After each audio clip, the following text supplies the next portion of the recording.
İçine şimdi kim korumalı torpağı?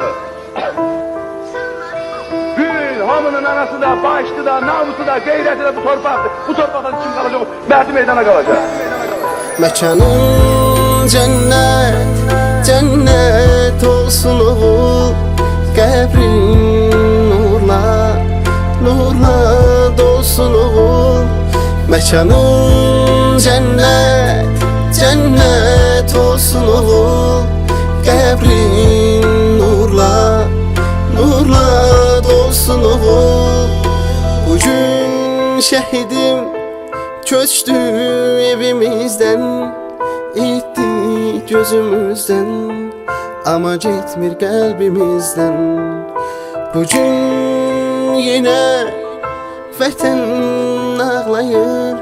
Sen uyu şehidim, sen uyu mezarda. Mekanın cennet, cennet olsun oğul.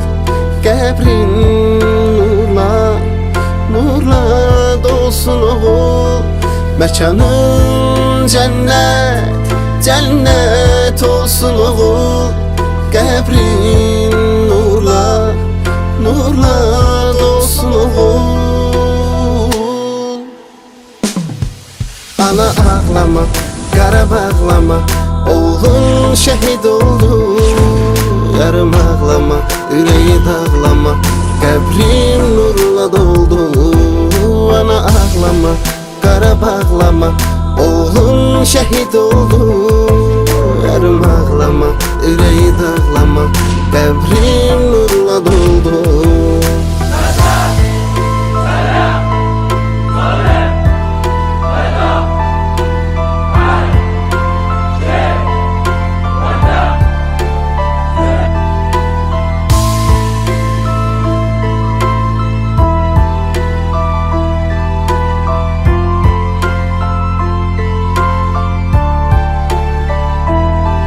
Yarının gözleri her an intizarda. Vətənin oğlusan, vətənin bugün darda. Ananın fəryadı duyulur oğlum arda.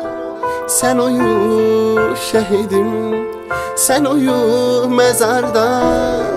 Mekanın cennet, cennet olsun oğul. Qəbrin nurla, nurla dolsun oğul. Mekanın cennet, cennet olsun oğul.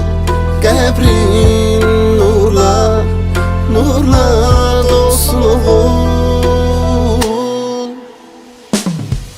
Ana ağlama, qara bağlama, oğlun şehit oldu.